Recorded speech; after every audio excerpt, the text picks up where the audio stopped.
ನಾನು ಹೇಳೋದು ಇಷ್ಟೇ sir, no evidence is there.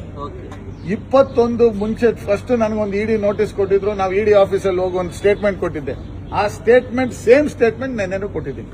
5 ವರ್ಷ ಬಿಟ್ಟು ಸರ್ಚ್ಗೆ ಬಂದಿದ್ದಾರೆ. ಅದನ್ನೇ ನೀವು ಆಲೋಚನೆ ಮಾಡಿ. FIR ಆಗಿರೋದು 21 ನಲ್ಲಿ, ಈ ಸರ್ಚ್ಗೆ ಬಂದಿರೋದು 26 ಅಲ್ಲಿ. ಏನಾ ಇದ್ದಿದ್ರೆ ಈ ಬಿಜೆಪಿ ಅವ್ರು ನಮ್ಮನ್ನ ಬಿಡ್ತಾ ಇದ್ರಾ? 6 ವರ್ಷ ನನ್ನ ಬಿಡ್ತಾ ಇದ್ರಾ? ನೆನ್ಸ್ ನೋಡಿ. ನಮ್ಮನ್ನ ನೀವೇನಾದ್ರೂ ಹೇಳ್ಕೊಡಿ, ನಮ್ಮನ್ನ ಹೆಂಗಾದ್ರೂ ಟಾರ್ಗೆಟ್ ಮಾಡಿ.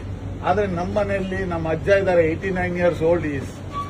ನೀವು ಇಲ್ಲಿ ಹೇಳೋ ಒಂದೊಂದು ಅಲ್ಲಿ ಕೂತ್ ಟಿವಿಯಲ್ಲಿ ನೋಡಿದಾಗ ಅವ್ರಿಗೆ ಎಷ್ಟು ನೋವಾಗಲ್ಲ? ನಿಮ್ಮ ಮನೆಯಲ್ಲೂ ಇಲ್ವಾ ಹಿರಿಯರು?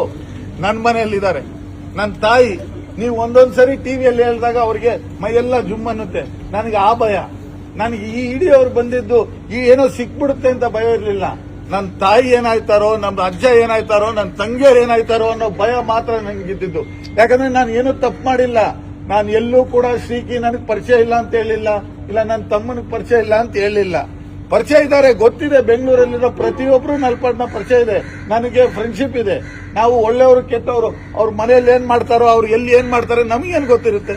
ಇವಾಗ ಇವ್ರು ಬಂದಿದ್ದಾರೆ, ನಮ್ಮ ಹತ್ರ ತಗೊಳ್ತಾರೆ, ಫೋಟೋ ತಗೊಳ್ತಾರೆ, ಚೆನ್ನಾಗಿ ಮಾತಾಡ್ತಾರೆ, ನಾವು ಅವ್ರ ಹತ್ರ ಚೆನ್ನಾಗಿರ್ತೀವಿ. ಬಟ್ ಅವ್ರ ಮನೆಯಲ್ಲಿ ಕೂತ್ಕೊಂಡು ರಾತ್ರಿಯಲ್ಲಿ ಏನ್ ಮಾಡ್ತಾರೆ ನಮಗೆ ಗೊತ್ತಿರುತ್ತಾ? ಆ ತಪ್ಪನ್ನು ನಮ್ಮ ಮೇಲೆ ಕಟ್ಟಕ್ಕಾಗುತ್ತಾ? ನಾನು ಕೈ ಮುಗಿದು ಕರ್ನಾಟಕದ ಜನತೆ, ನಾನು ಇವತ್ತು ಮೊಬೈಲ್ ನಂದು ಆನ್ ಮಾಡಿದ ತಕ್ಷಣ ಎಷ್ಟು ಸಾವಿರ ಮೆಸೇಜ್ ಬಂದಿದೆ ಅಂದ್ರೆ ನಾನು ಎಷ್ಟು ಹೇಳಿದ್ರು ಸಾಲದು.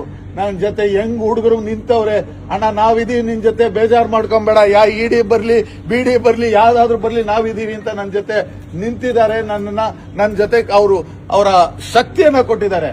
ಆ ಶಕ್ತಿ ಇರೋ ತನಕ ಯಾವುದು ನಮ್ಮನ್ನು ಕುಗ್ಸಕ್ಕಾಗಲ್ಲ. ಸತ್ಯಮೇವ ಜಯತೆ. ಒಂದೇ ಮಾತಲ್ಲಿ ಎಲ್ಲ ಇದೆ, ಸತ್ಯಮೇವ ಜಯತೆ.